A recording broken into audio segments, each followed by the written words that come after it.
Good evening, everyone. Hey there. Hi, everybody. Good evening.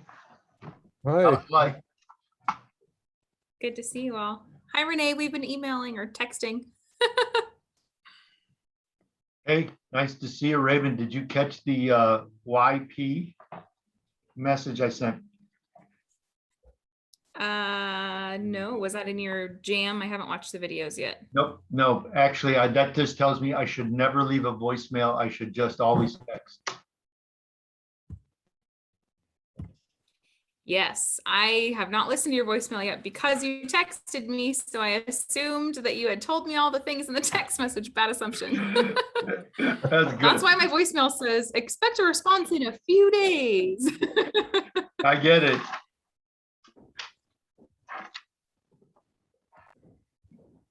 Hey, Dennis, I only But I got will make about, sure and listen to that later. oh, sorry. Hey, Dennis, I don't really have much to say other than welcoming everybody because I think this is all about membership. So if you're okay with that, and plus I got about, I don't know, maybe a half hour to listen, if that's okay. No, that's fine. I mean, Okay. I do want you to at least, you know, make a comment or two. Be You know, happy. I think that's important. Okay, thanks. I'm just renaming myself instead of being Rotary District 5100. Hey, Daniil, is there a general link for the Portland Downtown Club? Because I want to participate on the 26th of October with Shelter Box. Sure, we use the same link every week, and it's in our spokes newsletter. It's a click here, and it's usually right above the speaker's picture. I ought to get that Spokes newsletter. I used to get it. I don't get it anymore. How about if I send you the link? All right, would you please? Thank or you. I'll forward the spokes. That'd be awesome. Yeah, thank you. No, thank you. Looking forward to having Carrie Murray. Yeah, she's awesome. She is. Curtis, what's going on? We're struggling with the internet connection right now, but I stepped outside of my building, and for whatever reason, outside of the building is working fine. So I think we're good to go. All right. Thank you. And we appreciate that you can only be with us for the first half hour. You're joining DG Jim, I think. He can only stay for a half hour as well. So Hope I can be productive for the time I'm here at least. I'm sure you will. Yeah. If it's any consolation, Curtis, when it rains, I have to get my cell phone where I live and go outside to get a connection. Yeah, we're paying all this money for this building. And here I am sitting outside of it to have a conference. I'll pray that it doesn't rain, Curtis. You and me both.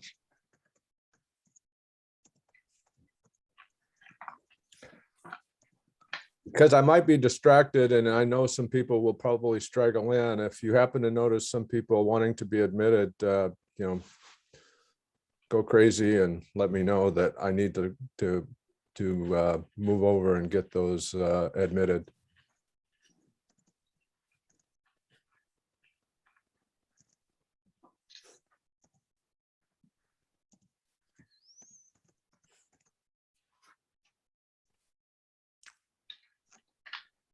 So is it actually raining where you guys are?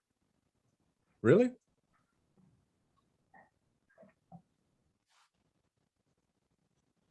no, Not here, but it's supposed to on Friday, I think, in Portland.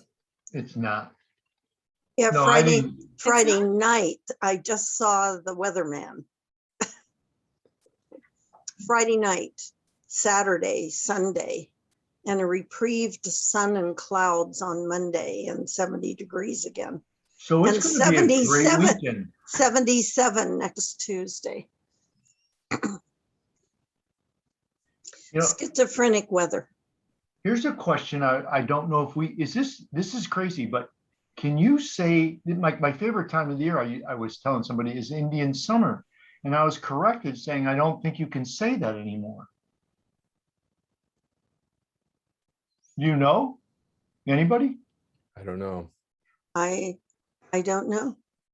I haven't met you all, but I'm Terry Goldman. I'm the membership chair of the Portland Rotary Club. I would not say that. I would say my favorite time of year is late summer. Late summer? Yeah, I work with corporate human resources as part of my job, and we wouldn't say that. Thank you. That would be my guess too. Yeah, I appreciate that. I will make sure I change that. Danielle, are you back from France? So I just looked it up on Google. Love Google. So there is a BBC news thing that was on NPR about renaming Indian summer. So yes, I would avoid the phrase. Okay, Just, adding on to what others have said. thank you. Jim, I think it's because the other term for it is false summer. And so I think it's because it's like being an Indian giver is not a term we can use anymore. It never should have been used as a term. It's just. That makes sense. Thanks for that. I mean, this is a membership. I was just talking because we're filling air, but it's a learning moment. Dennis, all yours, buddy. Okay. I'm just looking to see if we've got a few more that are ready to join or not. I don't see at this moment, but I'll need to keep alert for that. Well, welcome for all that are here presently. I want to keep us on schedule, and we're a couple minutes past 6, so I suspect there'll be one or two that'll still come in. Several more, but I know everyone's busy, and we'll take what we can get. This is being recorded, and so we can share some things with others who may have missed, but will still be able to benefit from what is discussed here tonight. My name is Dennis Long. I'm the chairman of the membership committee. I've got a couple of my membership committee friends here tonight with me. I've got Lori Carlson, prior district governor Danielle Banks, prior assistant governor Raven Walsh, and yours truly. We serve on the membership committee, and it is it's a real pleasure to have such talent involved in helping our district move forward with membership growth. So what I wanted to do to begin with is hopefully everyone is muted, and that way when others are speaking, background noise will not be present. I do introduce our district governor, Jim Boyle, who's going to take just a brief moment and share a little bit, but I want to tell you, this guy's on fire, literally, for Rotary and our district, and I couldn't be more pleased to be associated with him. So Jim, you can have the floor here for a little bit while I let some folks in. Thank you, Dennis, and welcome everybody. Dennis and I were talking about how can we help clubs and grow and engage. And Dennis came up with the idea of having a quarterly session, which just open-ended, answering and asking questions. And excited to be part of this. When Dennis talks about being on fire, we've adopted that as an acronym. You know how Rotary loves acronyms. So FIRE is an acronym for flexibility, impact, reach, and engagement. And obviously tonight we'll be talking about flexibility and engagement in some detail. And I just want to say how excited I am for everybody. And hopefully this inaugural Q&A session will go so well that it will expand and we'll get more individuals excited about joining us. Thanks, Dennis. Well, you're welcome, Jim, and really appreciate all that you do for Rotary. I want to introduce another one of our teammates, Michaela Moore, just joined us here a moment ago.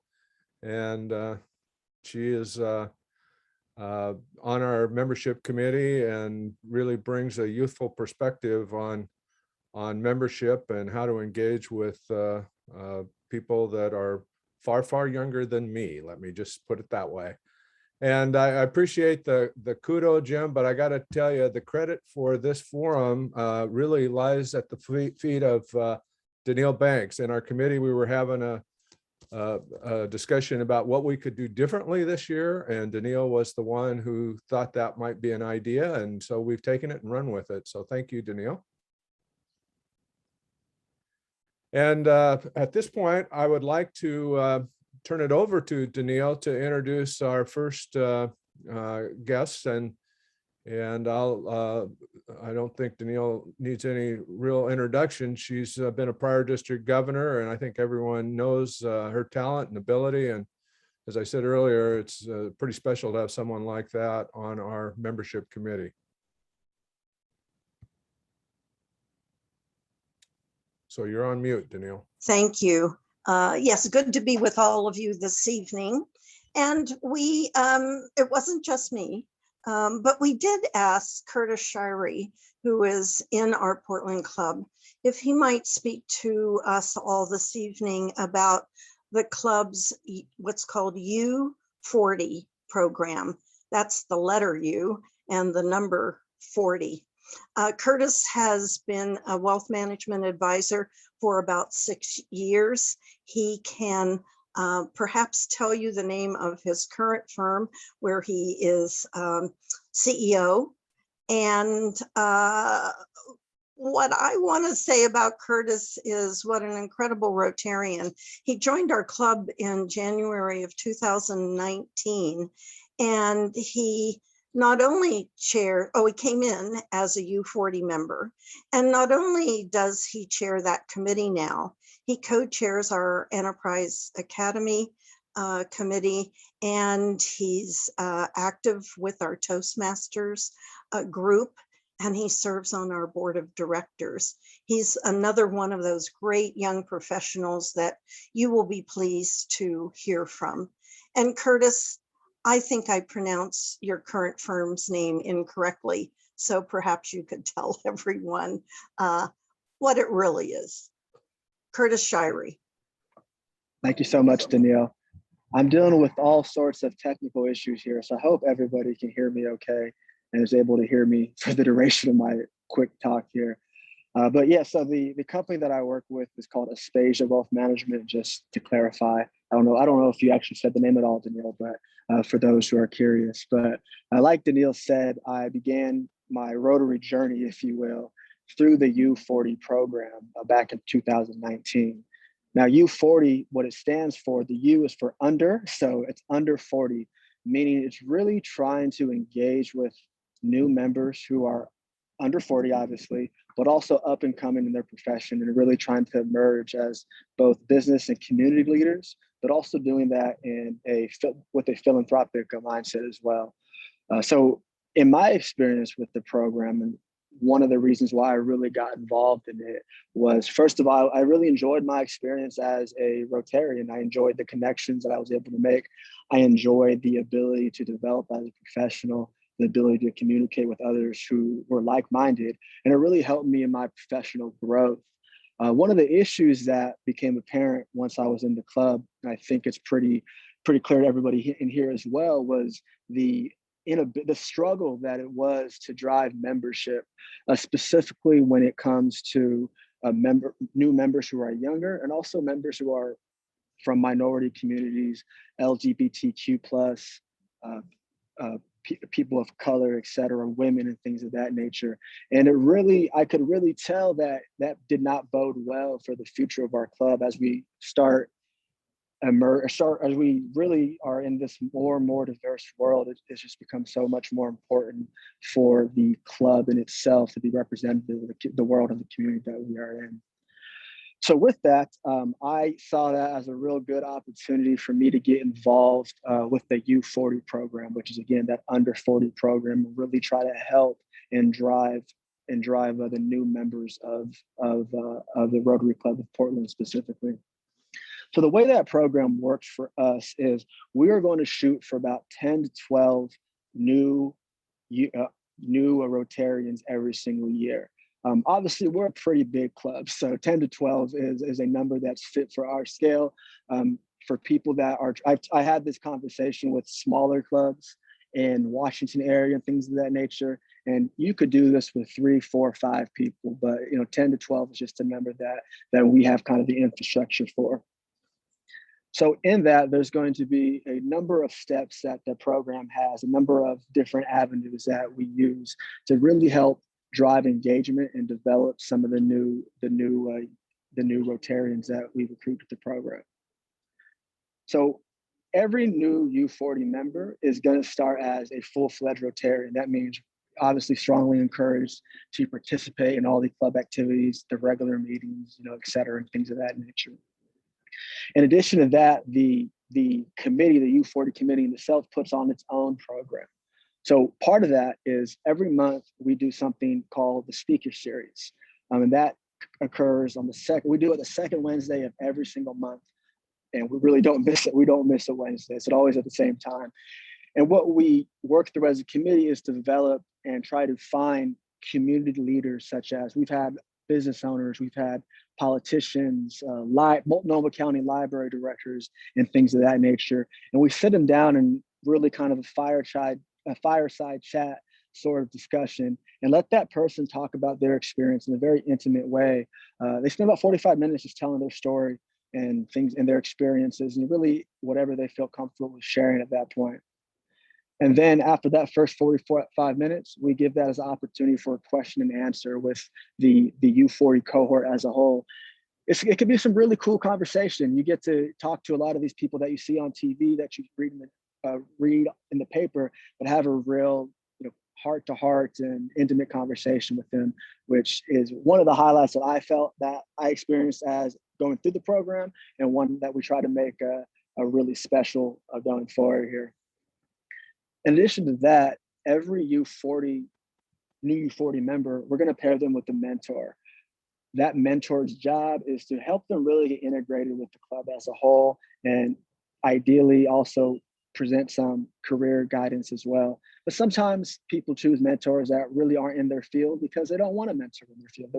They want a mentor that can show them how to get involved in the community, et cetera. So we try to do a good job of having conversations with the U40 members. We have them fill out an application as part of the process of being admitted, and we ask all these questions to try to figure out what would be a good, who would be a good fit for a mentor within our club there.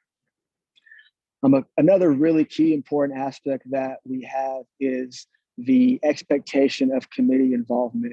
And when I say expectation, what I mean by that is every U40er, as we call them, has to take on a leadership role with a committee. And we do our best to match every specific member with the committee of their choice. Obviously, that doesn't work out that way, but a leadership role is really defined by each specific committee.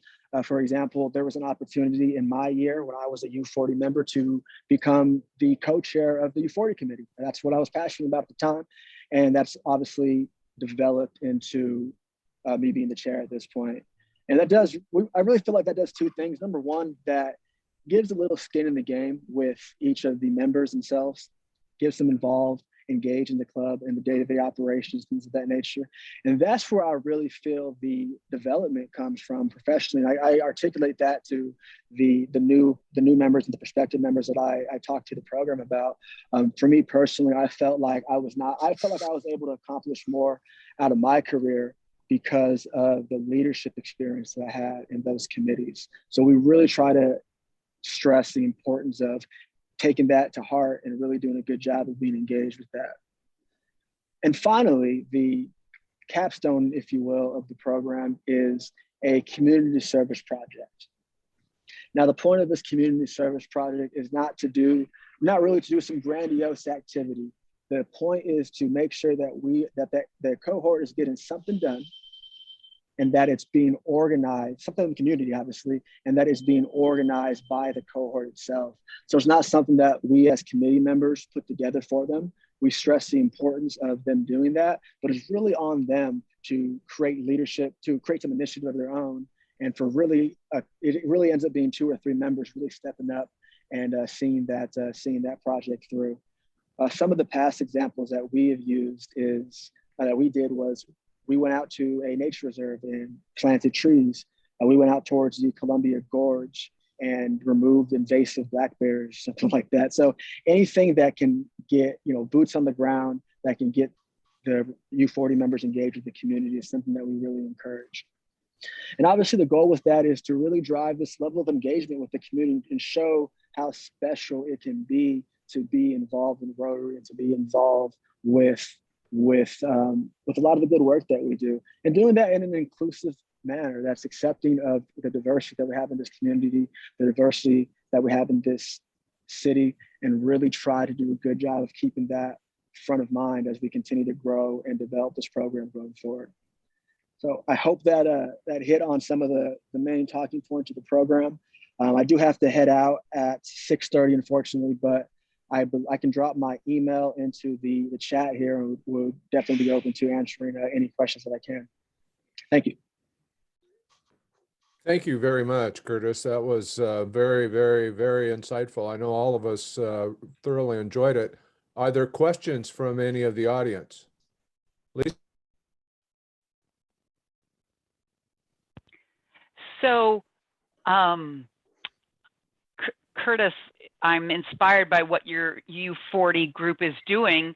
I feel like if I would promote it, I'm going to lose all my young folks that I'm trying to attract to my club, to your club. So help me understand how this would work. Like, I see that a great fit for some young people that have expressed some interest in Rotary. But is it a second organization you're a part of, or how does, I'm not clear how it works. Yeah, so it's a separate committee within the club. So it's you don't have to be you have to be a Rotarian to be in the U40 program. And then we developed this program on a tangent to really drive engagement and to really serve that as a branch to not only get these people into the program, but keep them around. So they're not sitting there as another face in the crowd, getting to know a room full of 100 people. One of the things I really should have mentioned that one of the strongest positive feedbacks that we get from the U40 program is the camaraderie that we're able to build within the cohort itself. And one of the things that people say is that you walk in this room, and instead of being, in the general Rotary room, and instead of being in that general Rotary room as a new face, you're walking in with 15 people that you've already had a happy hour with. So it makes that transition a lot easier and a lot more comfortable. But yeah, it's a separate committee within the Rotary Club as a whole. Are there other questions? Jim? Curtis, thank you very much. Curtis, one question I have is, how do you attract a cohort at the same time with a dozen people together? So are they help us out, because there's obviously this could be replicated in some other clubs. Yeah, so that's the most difficult part. So the method is kind of a long answer, so bear with me. But the method that we were using really before I became the co-chair involved in the committee was everybody was basically asking people that they knew in their network. We would ask the club, who do you know? Who do you know that's under 40, that's philanthropically minded and things of that nature? And that's a great way of getting people involved, but it's a really, really, in my perspective at least, a very, very poor way of getting people involved in a manner that's reflective of what we want the program to be. So what I mean by that is it's important for me, at least, that the program recruits people who are reflective of the community that we're in, and it increases diversity, is a channel of increased diversity, increased representation. When we went through that channel, we were getting the same type of people. It was sons of Rotarians. It was, people who are already, it was in the same people in the network of the Rotarians, when really the effort is to bring in people that would otherwise not be included in the program. So what we changed to do is really start using community relationships. I mean, obviously there's Black business bureaus, there's Hispanic business associations, there's LGBTQ business associations. So we were very intentional in reaching out to those organizations and expressing what we were trying to do. And that's where I would say we got a lot of our members for this year. And we were able to recruit members and have a demographic that was a little bit more representative of what we were trying to accomplish with the program. Go ahead. If I could have a follow-up, and this is not in any way trying to trip you up, it's just an interesting thing. In Rotary, 70% of the members that join re-enlist or re-up. So that means we lose 30%. Do you have metrics when you're talking about building the camaraderie in the cohort? What kind of metrics, Curtis, do you guys have, and what kind of retention? Yeah, so it was interesting. So it was my year. It was 3 years ago, in 2019. 2020 was COVID, so I was kind of thrown off a little bit.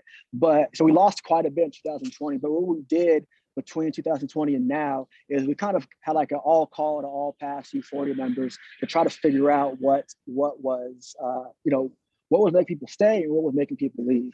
And what we found out is the big thing that makes people stay is the camaraderie within the club, within the cohort, is the big thing. So we really tried to stress like happy hours and things of that nature and keep people engaged and finding ways to encourage people to associate within the cohort and within the larger club as a whole, outside of the program. So a big thing that I talk to everybody about is, I had a great experience with Rotary. And that was because I went to all the meetings, and if I saw somebody that I thought was interesting, I would go ask them to sit down and have a coffee with me. And we all know, if a Rotarian asks you to get coffee, you're going to say yes. And so that's what I would really stress everybody to do. We don't have the metric just because we haven't been doing it. I haven't been doing it long enough and keeping track of it long enough, but it is very apparent that the people who stay felt like they had friends, and the people who left felt like they didn't have friends. that was very clear to me. Are there any other questions? I know that Curtis is needing to leave at 6:30, but I think we might be able to squeeze one more in, maybe. Hey, Dennis, Steve has had his hand up. Well, so did you, Michaela. I'll let you go first. No, I took mine down. It's all you, Steve. Okay. Hey, thanks, Curtis. Just real quickly, and maybe this is a question that Daniil can answer, but how many years has this been going on at the Portland Club? I think so. I just started in 2019, but I believe it was around since like 2016, 2015, if I remember correctly, around that time period, I would say. Okay, and then at the end of your year of cohort, your cohort year, do you automatically move into the Portland Rotary Club, or is that a choice you make? What's the step? Yeah, so the whole time you're in the U40 program, you're going, and Terry Goldman just told me it was 2015 that the club started, but the U40 started. But the whole time that the whole time that you're in the U40 program, you're a full-fledged Rotarian. So it's just that U40 experience drops off, but we try to be very clear in that, like, you're still a Rotary member, they still pay their dues, and we're very, very clear about what the expectations are for a Rotary member, without the U40 program. And we have a whole syllabus and everything. That's another thing. If you're going to start this yourself, you want to be clear with the expectations. We learned that the hard way. Hey, Curtis, can I ask a question? Yeah, go ahead. So it's now been made very clear that anyone in the U40 program is in fact a Rotarian. Do the U40 participants, Rotarians, pay the same dues that other Rotarians do, or is there a lessened due system for them? I think Terry might give a more accurate answer. My understanding is that they do play. My understanding is that our club has a over a certain age due structure and then under a certain age due structure. So through that U40 program, they pay the appropriate due structure based on their age. It's also like, you can also be we have people who are under 40 in the club that are not part of the U40 program as well. So in theory, they would all pay the same cost for membership. The U40 program in itself has an additional $150 fee. Yes, thank you, Chris. That's what I was going to say. The U40 members in the year of the cohort actually pay more because of the extra leadership aspect of the program. So, but then we have the young professionals rate that after their U40 year is over, if they still qualify for the young professionals rate, then they would pay the lower due for the young professionals rate. What is the difference between your young professionals rate and your non-young professionals rate, your regular rate? You're gonna make me work. You're gonna make me work. Hold on, I'll find out for you. Regular membership is $550 a year with $150 initiation, and young professional is $150 less. They pay $400 a year, but still with $150 initiation. Gotcha. Thank you very much for providing those numbers. Yeah, my pleasure. And thank you, Curtis. Great representation for our club. Thank you so much. Yeah, very nice. Very well done. Yeah, and I left my email in the chat, so if anybody has additional questions, definitely feel free to reach out. But thank you so much for having me. Thank you for your time. Terry and Danielle, I will see you soon. Thanks, Curtis, very much. We're going to start recruiting you for the membership committee, by the way. All right, we'll see. We'll see if we can make it work. I'll see you guys later.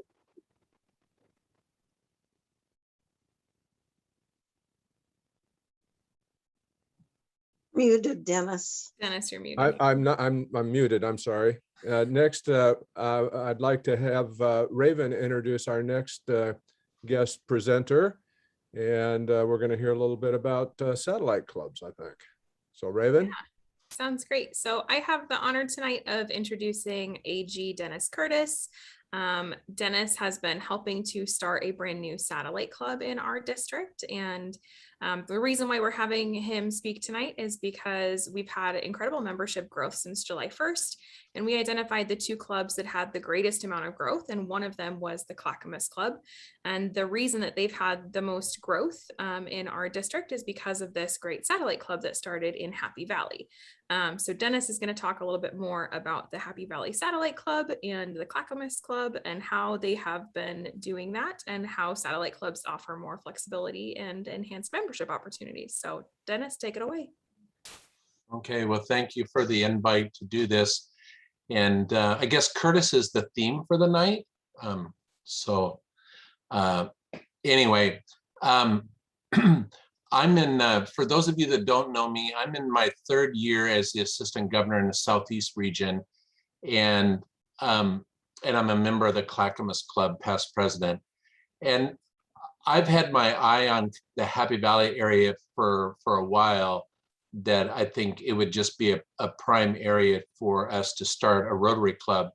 And in the last year or so, I got involved with our Grow Rotary Committee, and they immediately started talking about satellite clubs and, you know, where are there possibilities that we could see growth within the district.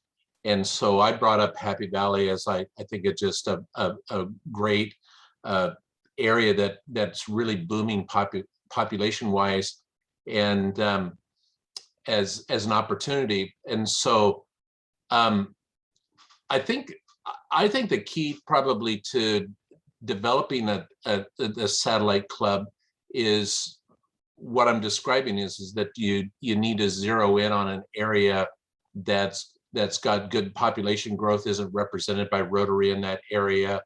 And I think one of the things too that was appealing to this is that when I met with the officials with the city who have actually had some membership in the Clackamas Club, was appealing to their competitive nature, because they're becoming, the size of Happy Valley is becoming to a point where they need to have their own Rotary Club. I mean, West Lynn, Oregon City, Gladstone, Milwaukee, all have their own clubs, and Happy Valley isn't represented in that group. And so I think that was one of the things that's making this so successful is that I think Happy Valley really wants to, it's just another thing that they need to add to sort of not legitimize their city, but most cities of this size have their own Rotary clubs.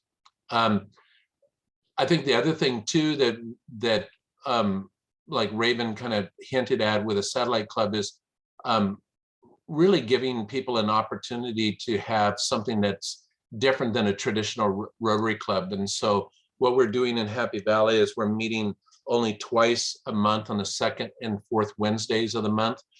It's a happy hour meeting. In the Southeast region, we have the Clackamas Sunrise Club that is a morning club, and we have the Clackamas Club, which is a lunch club.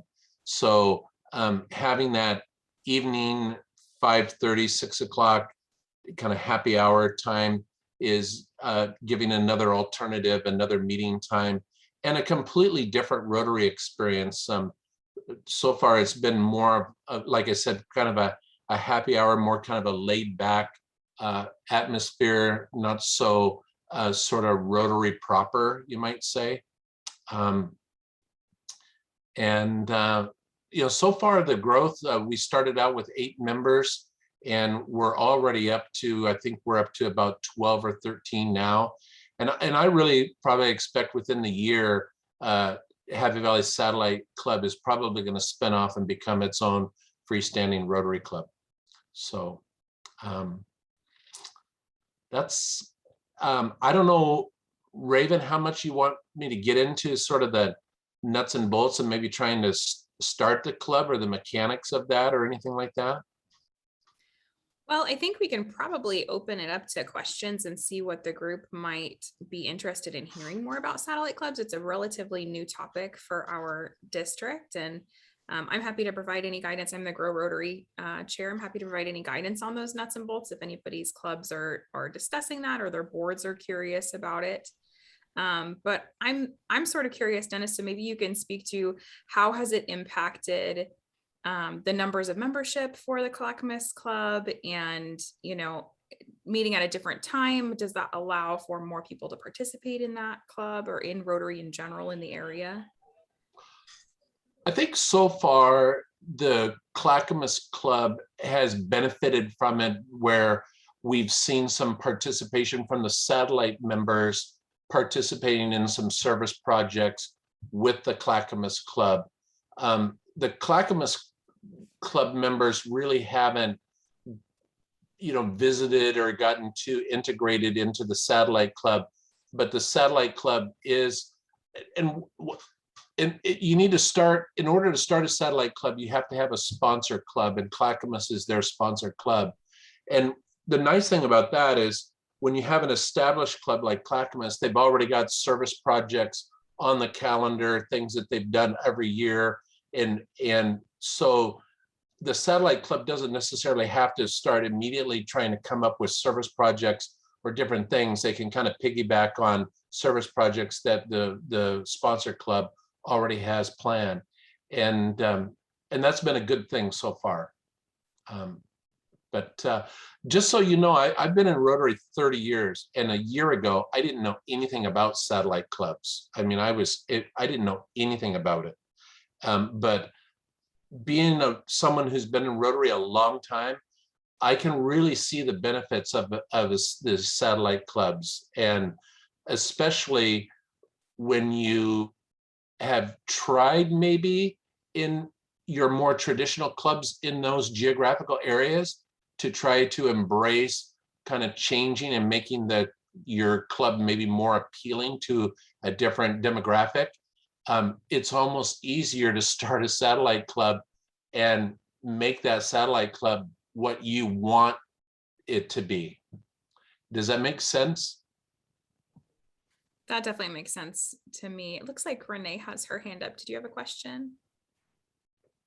So how many members in the satellite were existing Rotarians, either from the Clackamas Club or from another club? Or were they, I'll call them lapsed Rotarians, maybe Rotarians who had quit the club because the Clackamas Club or some other, because the timing wasn't working, and so they were already familiar with Rotary? Can you talk to that? Yeah, we only had 3, and one of them's a city councilor and one of them's the city manager for the city of Happy Valley. So they really wanted to get involved, but there's a couple city councilors for Happy Valley that have stayed in the Clackamas Club. And to make it clear, a satellite member is a member of the Clackamas Club. So you may like have that satellite, you know, label, but you are a member of the sponsor club. So that's just kind of a slight distinction there. But there was, I'll be honest with you, there was some apprehension by the sponsor club, by some members, that we were going to somehow take membership or potential membership away from the Clackamas Club. But the thing that we try to stress to them is that I'm a shopping mall manager, and I tell people it's the reason I can put like a Chipotle Mexican restaurant right on top of a sit-down full-service Mexican restaurant right below it. You're offering two different products. It's not the same customer. And so the Satellite Club is offering an experience that is completely unlike the Clackamas Club offers. Thank you. Yeah, our club down here, Southwest Pacific County Peninsula Rotary Club, the longest name of any club in the universe, but regardless of that, we had a satellite club at one point. We started off with a breakfast club, and there were a number of people who just couldn't handle the getting up and coming in at 7 o'clock. And so they were going to leave Rotary. And we started talking about, well, maybe we could do an evening club. And lo and behold, we created a satellite club down here that met in the evening. It allowed us to retain those folks as well as get some who wouldn't join in the beginning because of the fact they didn't want to come at an early breakfast meeting. And then the funny thing was we lost our venue for the breakfast meeting. And eventually we collapsed the whole thing into the satellite club. And so now we only have an evening meeting. But it just demonstrates that a satellite club can do a lot of things if you really embrace the concept to further promote Rotary around the area where you get it started. Yeah. Steve? Yeah, that's a great job sharing information. First of all, I think that you've reached all aspects of FIRE because of your flexibility, your impact, reach, and engagement. So I like that. But how did you approach it from a dues standpoint for the Satellite Club members versus the Clackamas members? Any difference? Well, to be honest with you, Steve, the dust has not settled there as far as dues go, because we're still sort of negotiating with the sponsored club of what those dues are going to be. There's some things that are built into the Clackamas budget, like student exchange and just lots of different things in their club budget that may not apply to the satellite club. And this is it's a touchy subject because, like I said, there are some members in the Clackamas club that feel the satellite club is going to take potential members away from them. And if we put in too low of a due structure, then that's just going to perpetuate that opinion. And so like I said, the dust hasn't settled on it, Steve, but we're working on it. And hopefully in the next couple of weeks, we'll have that ironed out. But this isn't, there are some Rotarians that I think are just sort of that traditional Rotarian who's been in it 20, 25, 30 years, that there's almost this feeling like, well, why do you need a Rotary club that offers something different than our club? That like they take it personal. It's not an easy thing for some of them to embrace. Renee? So Dennis Curtis, you said that you plan, or you believe that within a year, your satellite club will spin off and become its own club. Dennis Long, if I understood you right, your satellite club was existing and didn't spin off. Is there a difference on how long, or is there a time limit for how long a club is a satellite club, or do some go on for a long period of time, or are some, like Dennis Curtis, more intended as a short-term boost? Well, you can charter a new Rotary club with 20 members, and you can charter a satellite club with only 8. And so I think when the Happy Valley Club gets close to 20 members and is continuing to grow, I think at that point it makes sense for them to spin off and become their own Rotary club. But if a satellite club stayed between that 8 to 20, and they could stay that way for years if they wanted to. I would just add that there is no, sorry, Dennis, go ahead. I was just going to say, I agree. We could have continued to do what we were doing, but it was kind of forced to put us back together again, which was fine. And interestingly enough, the breakfast people came to really enjoy the evening programs. From a satellite perspective, there is no official time limit. You can have it be open for as long as you wish. And so if it depends on the members of each respective club, the sponsor and the satellite, to see if they're still working well together. And if, you know, if the intention is to offer flexibility for your membership and to increase your membership numbers, but just have a meeting structure that maybe is a little less demanding for folks that are still working, like that, then it can go on indefinitely. I'm a member of the Westland Club, and we have a satellite club that's the intention, is they meet less frequently. They help with our same fundraisers, they help with our same service projects, but the attendance requirements are different. And so it just offers a different level of flexibility.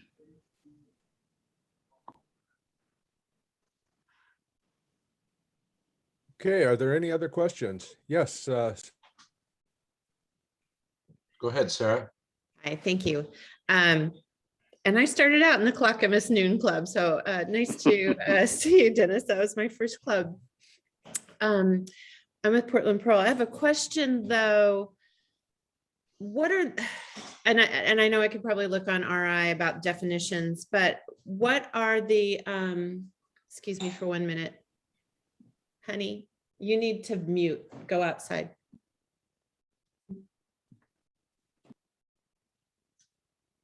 Now you're mute. His cell phone's louder than mine. I'm still trying to wrap my head around, what are the expectations? What is the definition of a satellite club as far as, you know, is it frequency of attendance? What do you expect the members to do? What does that look like, the definition? That's an interesting question. I think the expectation is the same. It really can function and act just like a regular Rotary Club. Is just the threshold for starting the satellite club is fewer members. And the other thing that's kind of neat about this Happy Valley Club is that a number of the members have no Rotary experience at all. And so they don't come with all these preconceived notions of what they can and can't do. I think, you know, they can do the same things that any other Rotary Club can do. They could do service projects. They can decide how often they want to meet. They can do international projects. They can do local projects. They can pretty much do the same thing a Rotary Club can do, just under the umbrella of a sponsored club. So why not just have more social engagements with your regular club? Is it again participation?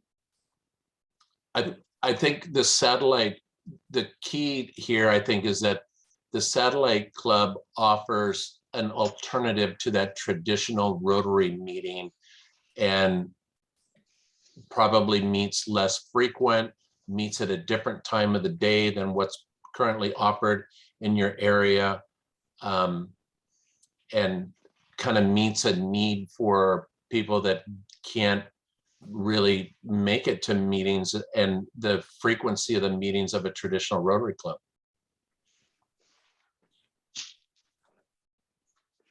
Thank you. I can give an example, Sarah. So I started, I was in the Seaside Club for about 8 years, and it's a Thursday noon club. And they're considering starting a satellite club on the coast, sharing it with Astoria, because they both meet at noon. And so there are a ton of people in that area that just cannot get out of their workday to come for an hour-long meeting in the middle. So there's just a time difference there where there's not the flexibility in the existing club structure. So it offers an alternative. There would need to be bylaws in the sponsor club that define the expectations of members of the satellite club. So you would negotiate that when you're starting it, which is what Dennis Curtis was talking about with the dues structure. They're negotiating that with the existing board to see how they can work together to support the work of each other, but to offer that more flexibility for the additional club.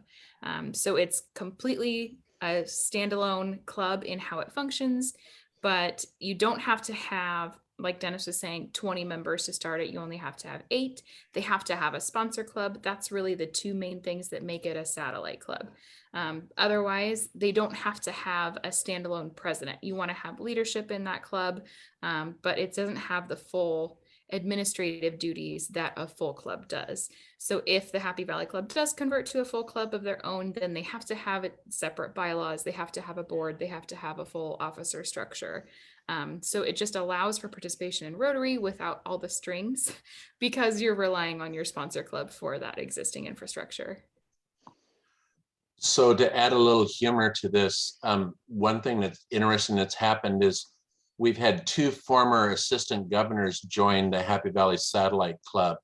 And so if you want a more humorous definition of a satellite club, Sarah, it's where AGs go to retire.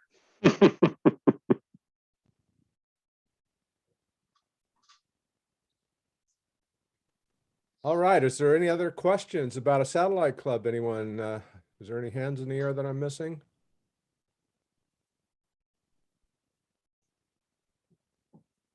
Okay, thanks very much, Dennis. That was really informative. I know a lot of people have a lot of misunderstandings about what a satellite club really is and how it can augment what your existing club is already up to. So it's a great way to grow membership throughout the district, and I think we can probably do this more frequently than we realize. We just need to get the word out so that people better understand what it is all about.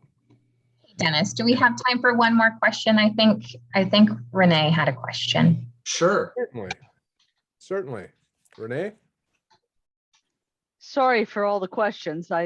But I'm so interested in this. So, Dennis, I went into DAC-DB to see when Happy Valley is meeting, and they're not listed as a club. Is it because you're not yet fully a satellite club, or do you stay listed under the host club unless you spin off? Yeah, I'm still trying to work on the mechanics of that. So I don't know the answer to that question, but I think because we don't have the due structure ironed out yet, the secretary of the Clackamas Club hasn't worked her magic to do to list the satellite club yet. So, but they're actively meeting every 2 weeks. And they just chartered in July. So it does take a little bit for Rotary International to get some of that paperwork stuff through. I did put my email address in the chat down there. So, I guess I didn't send it to everybody. I didn't realize it was just to Renee. So Renee, I think if I can try to answer that, I think that, Hermiston has a satellite club and it does not show up separately on DAC-DB. Since it's a committee within the structure of the Hermiston Rotary Club, that's where it shows up in. I mean, you could actually schedule on the calendar and say Hermiston Satellite Club Sunset, or whatever the official name is, on the calendar, but it is part of the Hermiston Club, not a separate entity. It will never show up as a separate club in the listing on DAC-DB. So then it's going to be hard to find satellite clubs if we were to go district wide or whatever and see any kind of name that says that or any designation. Is that right? They are listed separately in RI. And so we do have a report that shows all the satellite clubs that have been registered within District 5100. Are there more than Happy Valley and Hermiston? Yes, we have one in West Lynn. We have one in Forest Grove. And Raven, do we have more than that? I think I'm missing one. I think you are missing one, but I can't think of it off the top of my head. The chairperson for Happy Valley is, I'm not sure how old Chris is, if he's in his late 20s or early 30s, but I think it's funny that they have an Instagram page already, but they don't have a Facebook page. And I don't know if they'll do Facebook. They'll probably just do Instagram. So we were having that conversation in our AG meeting the other day about what's the correct social media platform to recruit younger members, and it's not necessarily Facebook. So New Generations communicates by Instagram, and they're mostly all under 40 and very, very active activities. They do not meet always at the same place. They go out to different locations for their meetings. I think Instagram works really well because it's what a lot of people under 40 specifically use as social media. So if you want something to come to their attention or pop up, they're already on that app a lot. However, I will say New Generations even uses Facebook a lot for posting events. I think Facebook is a really useful tool for events because there's the RSVP feature. So you can keep track of who's signing up to go to events, but it's also easy to share those events, which is a feature that Instagram does not have. So sometimes it's nice to be on all different kinds of platforms. Yeah, I was going to comment that it's very, very important to have all the social medias covered. It's a known fact that about 30% of the people who are considering reaching out to Rotary will go to one of these avenues to find out about a club. And if your website is out of date, if you don't have other social media that's current, you'll never know they were looking. They will just disappear. So if there's one thing that I think our district can take a quantum leap forward with, it's to improve our social media presence in all clubs. There's a few that are really spot on, but you'd be quite surprised at how many fall far short. Dennis, it does look like we have 2 questions. Are we still okay to take some questions? Certainly. Okay, so Linda, you've had your hand up. Thank you. So Jim Boyle visited our club Tuesday morning, Lewis River Rotary. He came out and did the district governor visit. And this was the first that I had heard about satellite clubs. So this is all very new to me. But I'm the membership chair this year, past president from last year. And we are really wanting to attract younger members because we're an older group. And this sounds intriguing. Is there anything on District 5100 on the site or anywhere written up that talks about kind of how you go about doing a satellite club, like you talk about becoming chartered, and maybe the opportunity to look at some bylaws where they've incorporated some information about the satellite clubs and so forth? Are there any resources like that out there? there is on Rotary International's website on Rotary Club Central, there's documents on there. There's a FAQ document that answers a lot of questions about satellite clubs. There's the application that you fill out to send into RI, and then the application that you have the prospective members fill out. So there's a fair amount of information there. One suggestion that I gave to my contact with RI who entered Happy Valley as a satellite was RI has a suggested or like a boilerplate bylaws for prospective club, but they don't have one for like a club with a satellite club. And I suggested to them that because that's another thing that I'm trying to navigate right now is getting the Clackamas Club to change their bylaws to incorporate the satellite club, and then also the satellite club has to come up with their set of bylaws, and those have to be approved by the sponsor club. And there's not much resources out there in RI to help guide you as far as bylaw changes. And I asked them if that'd be something that would be great if RI would take on and at least put out like boilerplate suggested language. Yeah, that would be great. Thank you. And Sarah? I think RI does have a standard bylaws. I think I looked that up once for a club, and you certainly could modify it if it isn't literally for a satellite club. Right, they have standard boilerplate language for bylaws for a club, but I wanted them to come up with a second set that is a club That's with a specifically satellite club. Specific, okay. Yeah, I dropped in the chat a PDF from Rotary International if anybody wants to download that while the chat is active. It's just a little 4-page guide, and it has super easy step-by-step how to start a satellite club and frequently asked questions and links to other Rotary International resources. I'll also put my email address in there if anybody would like to send me an email and chat more about it. Thank you, Raven.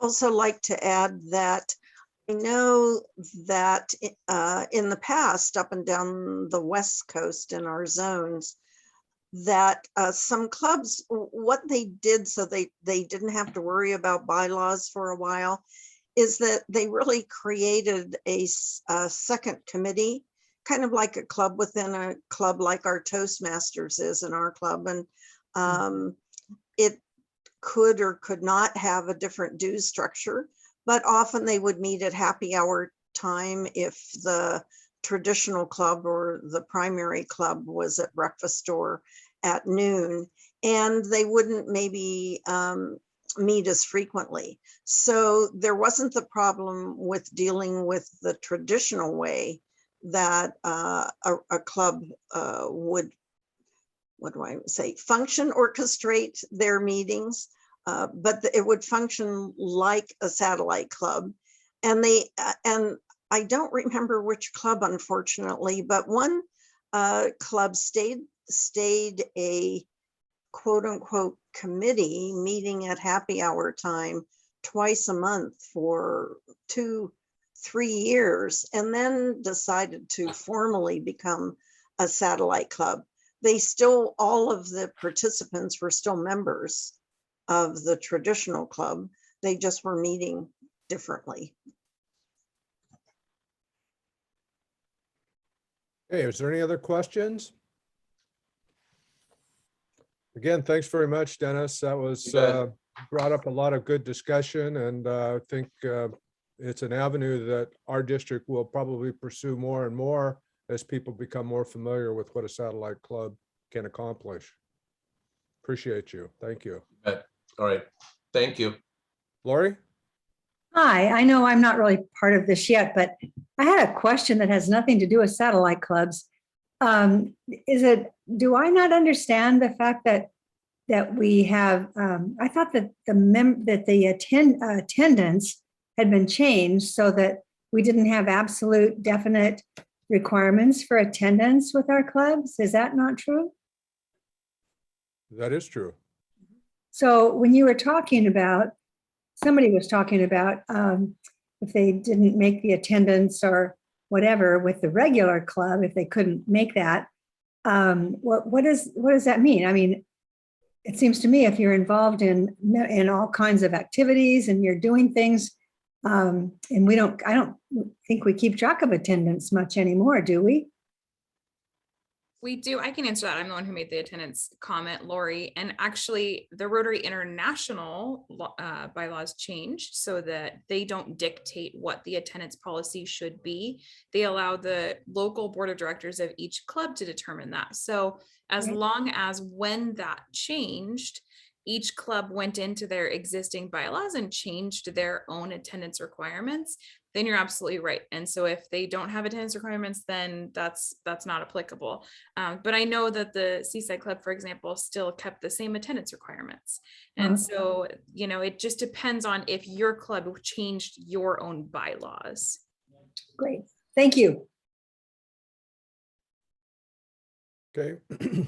Any other questions, observations? The forum is open for discussion at this point on any topic related to membership that anyone would like to have us address. We'll do the best we can on a off-the-cuff response. Sarah? Hey, thank you. I was wondering if you could, we're in the process right now of reviewing our bylaws at Portland Pearl and our constitution. It's kind of become aware that it's time to update them. And apologize, if this sounds naive, but could someone point me to or advise where Dennis, you just mentioned that the attendance requirement had changed. Is that on the RI website? Hard to find. I believe that that it's published because our club down here recently revised its bylaws to enable, I think our club now asks for 50% attendance. However, they also allow you to count any service project as attendance. So you could do 3 committee meetings a month on a service project and make 1 regular club meeting, and you'd be, in essence, 100% for the month. Okay. All right. Thank you. I need to do some homework because this just opened a can of worms for me as far as with my revision of the bylaws. And I really appreciate that. Thank you. Renee? Sarah, I just did a Google of Rotary International. I Googled Rotary International attendance policies, and I would have copied the link, except it's a PDF that had opened, and it's Rotary Code of Policies, August 2021. And so this would be the most current. So just Google it, Rotary International. And I put in attendance policies, but it's giving me the code of policies. Thank you. You're welcome. That is hot off the press. I've been reading some really fun stuff lately. So in the governance documents of RI website, so my head's kind of exploding. So thank you for that. And that gets updated every 3 years, I believe, Steve. Is that correct, at the Council on Legislation? He's Everybody not. is nodding. Yes, it's 3 years. In fact, I just putting a comment in chat that the manual of procedures from 2019 should reflect the revised attendance standards that were set by the Council on Legislation. Yeah. Yep, that's my reading material for tomorrow over a pot of coffee. Just Okay. tomorrow? You're a fast reader. I'm retired. I got a lot of time. Okay, is there any other, yes, Judy? Yeah, thank you. This is my first time. I've been the membership chair with the Hillsborough Rotary Club for 5 years, and I just have never made meetings like this. So this is very informative, and I appreciate the time and effort that you've given to this. I was interested to listen to the satellite part. I did know some about it, but I'm going to brag for just a minute. We don't have a satellite club, but we have 9 new members who have joined in the last 2 months that are under 40. So yeah, so it's and I'm not going to take a lot of credit. I am the one that meets with them, and I take an hour of their time to talk about what they're getting into and making sure they know. And I'm very meticulous about that, because we're not looking for swinging doors. So it's really I love the membership job, because I get to meet them before they come, and I really know about them when they walk into our doors. And I honestly, I'm a people person anyway, but I really love that. But one of the things that intrigued me is that we are, I think our younger members are coming, and it's a big step for us, because we've had longtime members for a long time, and we want to keep those people too. But getting the younger faces in the club has been just thrilling. Everybody loves it. But I think it's become, one of the reasons is that they're coming out of our other members who are members of the chamber, and they are really doing a great job of promoting our Rotary Club within the chamber, Hillsborough Chamber, and getting those people interested in what we can offer. And we never want to say to a person, you should be a Rotarian for networking only, but it is an important piece of the puzzle. When they're working and they're taking time off of their job and everything else, they are wanting to get to know more people and to benefit what they want to do in the community as well as what they want to do professionally. So there's that fine balance all the way through. And I'm excited. I mean, I really am. I'll be president. I'm president-elect right now, so I move into that spot next year. And one other thing I wanted to do is to thank our guy from Hermiston for the great watermelon and cantaloupe he gave us when we went to the ice cream social this last summer. And so thank you very much, sir, for that. And it was great being here, and I'll attend more of these for sure. Excellent. All right. We're kind of getting toward the tail end, but we want to make sure people who came with thoughts, ideas, wanted to share successes, just like what Judy did. Those are real encouragements for all. And we'll continue to keep those in mind and reach out to you when clubs are asking, well, how is it getting done at a particular club? We will know where to get the information to help them grow their own club. But we're off to a great start, folks. I mean, we're through August, we'd added 83 readmitted plus new members, 83, and that equates to about 500 on an annualized basis. To put that into perspective, last year we did 222. So we're off to a heck of a fine start, but retention is the big thing. And our committee is trying to get 90% retention. We've always been around 87 or so, 88. And what you're doing, Judy, is exactly what retains these first and second year members, because they become engaged. And that's so important. Oftentimes we bring them in, but they do not become engaged. They don't feel like they're really connected. And so if we can accomplish that, we will go to 90%. There's not much doubt in my mind, because you lose them during the first couple of years. That's right. Yeah. Yes. Sarah. Hi there. There was a really good document I found on the RI website under membership best practices in there. Well, best practices for membership. I think it was from the Clovis Club in California. It was a really interesting document, and they had really changed the whole structure of their club. We're not going to do that at Portland Pearl, but I took away some really good pearls of wisdom and of ideas on how to engage new members and get them enmeshed into the club. And I apologize because I'm trying to search for that document. And I don't know if we meet again, I could have it, or I can send it to you, Dennis.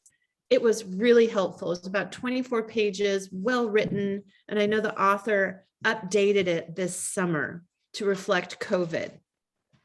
And it helped. It was very inspiring. That was one thing I wanted to share. The second thing is we've had a lot of people join our club since March. And I kind of did an informal survey about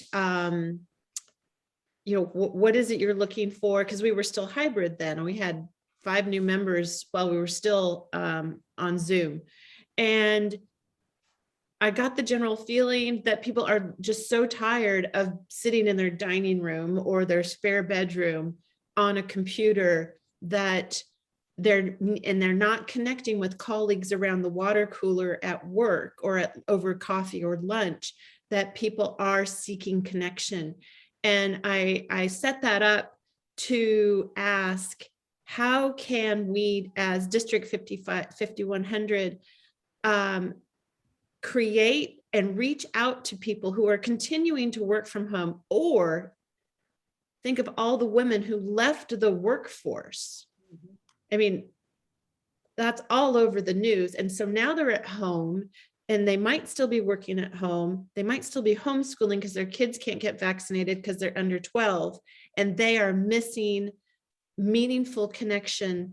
And how can we, I don't want to say take advantage of that, but pitch Rotary as a way of connecting and creating community. I don't have the bandwidth to write a marketing plan for that, but I really think that's a lot is what's happening right now. People are missing going to work or missing having connection. And I think Rotary clubs could really fill that niche. Well stated, Sarah. I happen to receive all of the Rotary International leads that come in, people that reach out through the international website and ask to find out more about Rotary. So I call these folks, many of them, in fact, I'd say most of them are under 40. And what I constantly hear is they are starved to have relationships. They feel disconnected from the rest of the world. And so what you've just described is exactly what I hear from folks that want to become part of Rotary. And it's one of those things we need to work on, no question. And if we can accomplish putting a document in place that will bring that, I guess, to the forefront among all clubs, it'll be a good entree for prospecting for new members, certainly. No, even if clubs of any size didn't choose to do an official, like a U40 program, or like East Portland did years ago, had a young professional program, club within a club. And I think Seaside had a program where I remember Raven talking about how folks are recruiting younger professionals. One thing I think, again, as Sarah was saying, you know, there are organizations, service organizations that we all use, whether it's a bank or it's a law firm or it's a medical facility or whatever, offering, talking to whoever is the lead. Maybe they don't have the time or they don't want to be necessarily a part of a corporate membership, but offering a Rotary Club as a way to help their young professionals develop from a leadership standpoint. And the clubs who have worked on whether it's going to people that they know or literally going door to door to banks and others, often will get great young professionals that a company wants to groom, but no one has invited them. And Rotary is a perfect place to do like the U40 program, which is really a leadership development program. But you can do it without formalizing anything. Good point, Danielle. Very good point. Sarah, I forgot to ask you if you wouldn't mind sending that document to me, after, I mean, send it through email. I'd appreciate it because I'm sure I can use that and some of the things that I'm working on.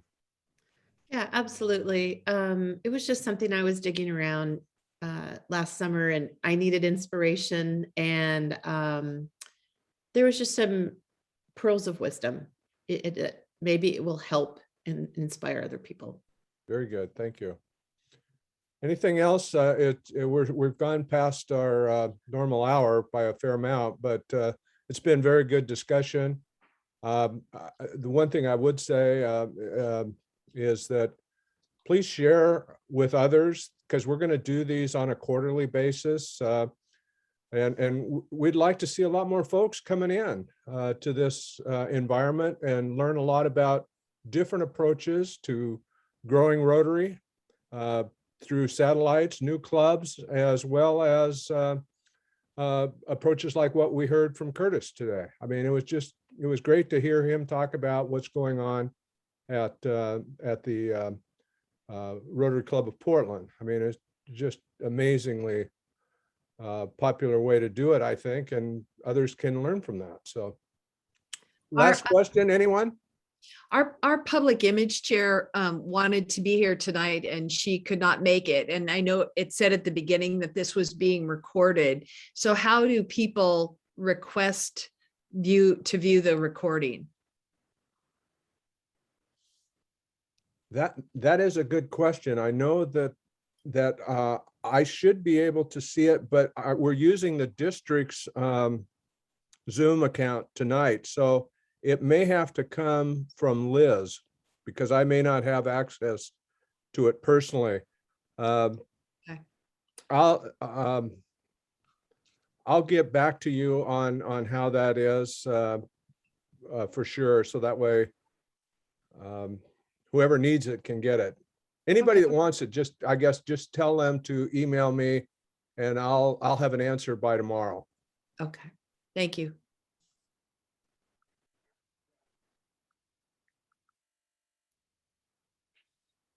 Questions or final comments? Well, hearing none, I appreciate everybody being here this evening. I feel personally it was a benefit to me, and we came here to be a benefit to all those that weren't on our committee, but it was a real plus. So thank you to all. Good night, everybody. Thanks for coming. Thank you. Thank you. Join us on the 25th. It'll be public image, TRF, and membership. October? No, September. September It's a 25th. Saturday. It starts at 9 o'clock. It's a 3-hour session. You'll be able to register. I would imagine registration's open now. It is. Yes. I haven't seen anything, so okay, I'll get on. Will it. Yeah, that go to be the district taped? site. Vibrant training, Judy. Oh, yeah. Okay. An email came out this week. So, Okay. Thank you. thank you. Thanks. Good night, folks. Good night, all. Goodbye. Thank you. Bye.